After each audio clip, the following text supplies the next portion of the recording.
Hello everyone, good evening to everybody. मैं रवि जानरा स्वागत करता हूं आप सभी का आपके अपने यूट्यूब चैनल यूजीसी नेट योद्धा पर। तो देखिए भाई, ये आपका एक नया चैनल है, राइट। इस चैनल पर हम लोग बेसिकली जो है यूजीसी नेट के रिगार्डिंग आप लोगों को गाइड करने वाले हैं, ठीक है। मैं और मेरे साथ मेरी जो टीम है वो आपको यहाँ पे गाइड करेगी, राइट। तो बेसिकली इस चैनल पर आप लोगों को कंप्लीट यूजीसी नेट पेपर 1 का कंटेंट मिलेगा। तो फर्स्ट ऑफ ऑल तो आप इस चैनल को सब्सक्राइब कर लीजिए, ठीक है। एंड इसको ज़्यादा से ज़्यादा शेयर करिएगा, लाइक, और वीडियो को लाइक ज़रूर करिएगा। तो आज की यूनिट आज मैं आप लोगों के सामने आया हूँ तो एक छोटा सा सेशन लेकर के। इस सेशन में मैं आप लोगों को आईसीटी का यूनिट करवाने वाला हूँ और आईसीटी के अंदर हम लोग एक इम्पॉर्टेंट टॉपिक करेंगे, ठीक है, जिसका नाम है मेमोरी। और मेमोरी के अंदर काफ़ी अच्छे क्वेश्चन हैं जो यूजीसी नेट के अंदर पूछे जा रहे हैं, है ना। पेपर 1 के अंदर आईसीटी काफ़ी स्कोरिंग यूनिट होती है ना, ये चीज़ आप लोगों को पता ही है।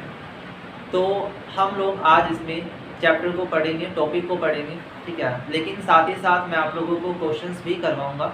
जैसे आज हम लोगों ने टॉपिक पढ़ लिया, कल तुरंत ही इस टॉपिक के पीवाईक्यू आपको मैं करवा दूंगा यूट्यूब पर ही, ठीक है। तो आप लोगों को जो है टॉपिक समझने में प्रॉब्लम नहीं आएगी, राइट। तो शुरू करते हैं चैप्टर, राइट। टॉपिक को शुरू कर लेते हैं।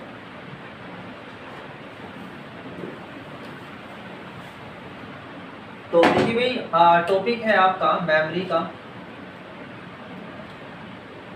देखिए, मेमोरी को अगर हम डिफाइन करते हैं तो कंप्यूटर के अंदर या फिर आपका मोबाइल फ़ोन ही लगा लीजिए, ठीक है।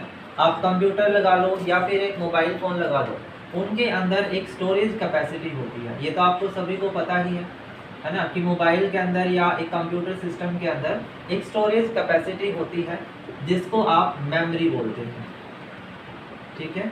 जिसको हम क्या बोलते हैं, मेमोरी बोलते हैं, याद रखिए, ठीक है। जब हम बात करते हैं कंप्यूटर के अंदर या आपके मोबाइल के अंदर, तो हम दो तरह से मेमोरी को डिफाइन कर लेते हैं, ठीक है। किस तरह से? एक आपका प्राइमरी मेमोरी होता है और एक हमारा सेकेंडरी मेमोरी होता है,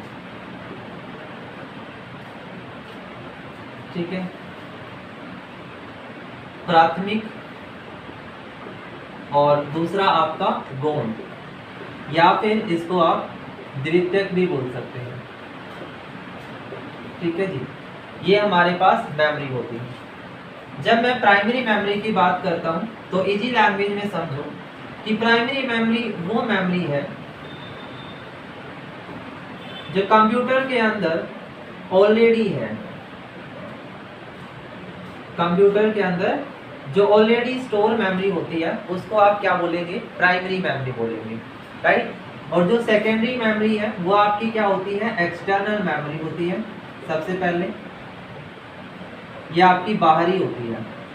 और दूसरी चीज, इसको आप मार्केट से लाते हो। कहाँ से लाते हो? मार्केट से परचेज करके लाते हैं, ताकि हम अपने मोबाइल की जो स्टोरेज कैपेसिटी है उसको क्या कर सकें, बढ़ा सकें, राइट। उसको इंक्रीज कर सकें। इस पर्पस के लिए हम इसका यूज करते हैं सेकेंडरी मेमोरी का। क्लियर है ये पॉइंट? समझ में आई बात? ओके, इतना समझ आया कि प्राइमरी का और सेकेंडरी का डिफरेंस क्या होता है, ठीक है। अब हम थोड़ा सा आगे इसको बढ़ाते हैं टॉपिक को।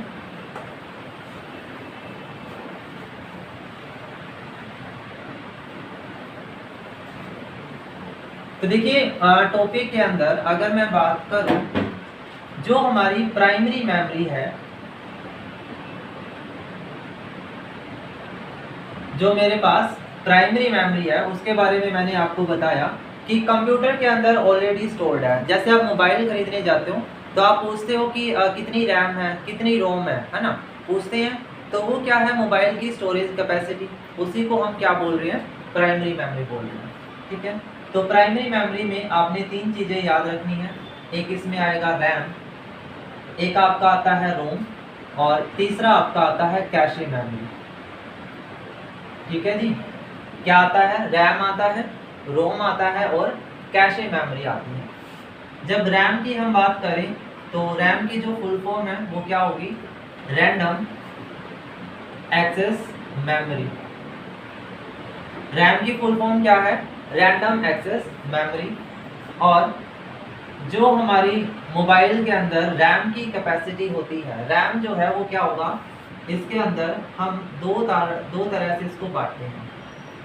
एक इसमें याद रखेंगे एस रैम, एक आपने याद रखना है डी रैम।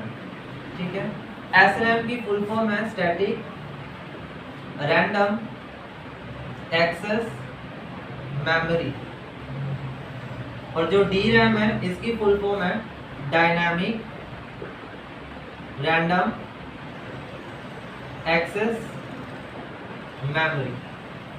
ठीक है जी, याद रखिएगा। और ये भी आपका इम्पोर्टेंट पॉइंट है कि रैम जो है वो सबसे ज़्यादा एक्सपेंसिव होती है, महंगी होती है।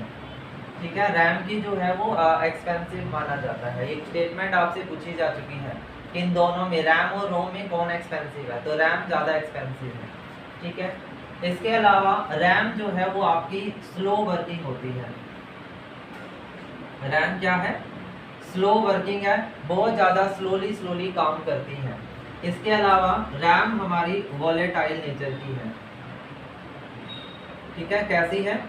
वॉलेटाइल नेचर, यानी अपने आप से डाटा को खो देती है। टेम्पररी बेसिस पे इसमें डाटा स्टोर होता है। कैसा होता है? टेम्पररी स्टोरेज होती है इसमें, याद रखेंगे। वॉलेटाइल नेचर है, टेम्पररी स्टोरेज है, किसकी बात हो रही है? रैम की। अच्छा, इसमें मैंने दो पार्ट बताए, एक आपका एस रैम है, दूसरा डी रैम है। ठीक है, स्टैटिक रैंडम एक्सेस मेमोरी, ये क्या है? ये अपने आप रिफ्रेश होती है, रिफ्रेश इटसेल्फ, राइट। जो एस रैम है वो आपकी अपने आप से रिफ्रेश हो जाती है, लेकिन जो डी रैम है इसको यूजर रिफ्रेश करेगा। ठीक है जी, कौन? हमारा जो यूजर है वो रिफ्रेश करता है किसको? डी रैम को। क्लियर? इतने सारे पॉइंट आपको पता होने चाहिए। क्लियर हो गया कि रैम एक एक्सपेंसिव होता है। सबसे पहले रैम की full form random access memory, दो तरह से है, S RAM, D RAM. Static random access memory और डायनामिक रैंडम एक्सेस मेमोरी। जो एस रैम होती है वो अपने आप को खुद से रिफ्रेश करती है, जबकि डी रैम यूजर की हेल्प से रिफ्रेश होती है। स्लो वर्किंग में होती है, वॉलेटाइल नेचर है और टेम्पररी बेसिस पर स्टोर करती है। अच्छा, जब हम वर्ड के अंदर या किसी भी सॉफ्टवेयर में वर्किंग होते हैं, काम कर रहे होते हैं, तो अगर लाइट चली जाए, है ना, लाइट अगर ऑफ हो जाती है तो हमारा पूरा का पूरा डाटा लॉस्ट हो जाता है। ठीक है, तो वो डाटा लॉस्ट होने के पीछे कौन है? रैम है। क्योंकि रैम जो है डाटा को पूरी तरह से स्टोर नहीं कर सकती है। ठीक है, जब तक हम उसमें इलेक्ट्रिसिटी सप्लाई है तब तक ही वो वर्किंग में है। क्लियर है? तो रैम के बारे में ये हैं कुछ इंपॉर्टेंट पॉइंट। बाकी हम क्वेश्चंस के जरिए भी इनको एक्सप्लेन करेंगे, ताकि और जो नए पॉइंट है वो भी मैं आपको क्लियर कर पाऊँ। ठीक है, अभी आपको सिर्फ बेसिक समझना है, टॉपिक को क्लियर करना है। उसके बाद अगला हमारे पास जो टॉपिक आता है वो होता है रोम का। ठीक है, रोम की अगर फुल फॉर्म की बात करें तो ये आपका रीड ओनली मेमोरी है। ठीक है जी, रीड ओनली मेमोरी है कि इसमें हम डाटा को रीड कर सकते हैं। ठीक है, डाटा रीड कर पाते हैं किसके अंदर? रोम के अंदर, क्योंकि ये आपकी रीड ओनली मेमोरी है। अगर हम रोम के अंदर पार्ट्स की बात करें तो इसमें आपका पी रोम आता है, ईपी रोम आता है, डबल ईपी रोम आता है। ठीक है, पी रोम की अगर फुल फॉर्म की बात करें तो ये आपका प्रोग्रामेबल रीड ओनली मेमोरी है। ठीक है जी, ईपी रोम की बात करें तो ये आपका erasable programmable read only memory है। और डबल ईपी रोम की बात करें तो ये क्या है? Electrically erasable programmable read only memory. ठीक है, याद रखिए। जो पी रोम होती है इसके अंदर हम सिर्फ डाटा को रीड कर सकते हैं, only we can read the data, उसको इरेज नहीं कर पाएंगे। ठीक है, जो पी रोम है इसमें सिर्फ डाटा रीड कर सकते हैं, हम डाटा इरेज नहीं कर सकते। लेकिन ईपी रोम में डाटा इरेज हो सकता है, डाटा कैन बी इरेज और कैन बी रीड भी कर सकते हैं और इरेज भी कर सकते हैं। इरेज करने के लिए इसमें यूवी रे यूज होती है। क्या यूज होती है? यूवी रे, अल्ट्रावायलेट किरणें जो है वो प्रयोग में लाई जाती हैं। ठीक है, जब हम electrically erasable read only memory की बात करते हैं तो इसके अंदर भी इरेज कर सकते हैं डाटा, लेकिन इसके लिए हम इलेक्ट्रिसिटी यूज करते हैं। ठीक है, या लेजर्स यूज करते हैं। ठीक है, इसके लिए क्या यूज करेंगे, लेजर यूज करेंगे टू इरेज द डाटा। और इसके अंदर हम प्रोग्राम बना सकते हैं, प्रोग्राम को ऐड कर पाएंगे और इजीली इरेज भी कर पाएंगे। क्लियर है? जब हम ईपीरोम की बात करते हैं, समझ में आया भाई रोम का कॉन्सेप्ट। रोम एक रीड ओनली मेमोरी है, डाटा को यहाँ रीड करते हैं। तीन तरह से है, पीरोम, ईपीरोम, डबल ईपीरोम। पीरोम में प्रोग्रामेबल रीड ओनली मेमोरी, याद रखेंगे। EPROM erasable programmable read only memory है। डबल ईपीरोम क्या है, electrically erasable programmable read only memory है। क्लियर? समझ आया? ये सारे पॉइंट हैं जो आपके वन लाइनर में स्टेटमेंट बेसिस पर आपसे पूछे जा चुके हैं और हर बार पूछे जाते हैं। क्वेश्चन इन्हीं में से निकल कर आपके सामने आएंगे। ठीक है, कल मैं आपको पीवाईक्यूज दिखा भी दूंगा कि किस तरह से मेमोरी से क्वेश्चन आ रहे हैं। ठीक है, तो वो चीज़ भी आपको क्लियर होगी। अच्छा, अगर मैं बात करूं रैम एंड रोम दोनों मेमोरी के बीच में एक मीडिएटर का काम कौन करता है, तो उस मीडिएटर के रूप में आपने कैशे मेमोरी को याद रखना है। राइट, कैशे मेमोरी के अंदर जो है रैम और रोम का क्या होता है, कॉम्बिनेशन होता है। इसका फंक्शन होता है रैम की स्पीड को बढ़ाना।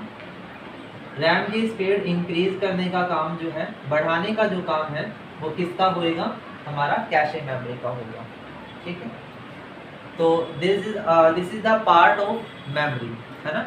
मेमोरी का हमने एक छोटा सा पार्ट किया जिसमें प्राइमरी मेमोरी का कॉन्सेप्ट हमने देखा है। ठीक है, तो आई होप सो ये वीडियो आप लोगों के लिए काफ़ी हेल्पफुल रही होगी, ऐसी मैं उम्मीद करता हूँ। ठीक है, अगर आपको ये वीडियो अच्छी लगी है तो डेफिनेटली चैनल को सब्सक्राइब करिएगा, कमेंट करिएगा, वीडियो को लाइक करिएगा और ज़्यादा से ज़्यादा शेयर करिए ताकि आपका ये चैनल जल्द से जल्द जो है वो बूस्ट हो पाए। राइट, तो एक छोटी सी पहल आप लोगों के लिए ये है। ठीक है, चलिए, तो आज के लिए इतना ही रखता हूँ मैं इस वीडियो को। बाकी मिलेंगे आपको नेक्स्ट वीडियो के साथ, है ना। जल्दी ही आपसे मुलाकात करूँगा। चलिए, आज के लिए इतना ही। Thank you so much.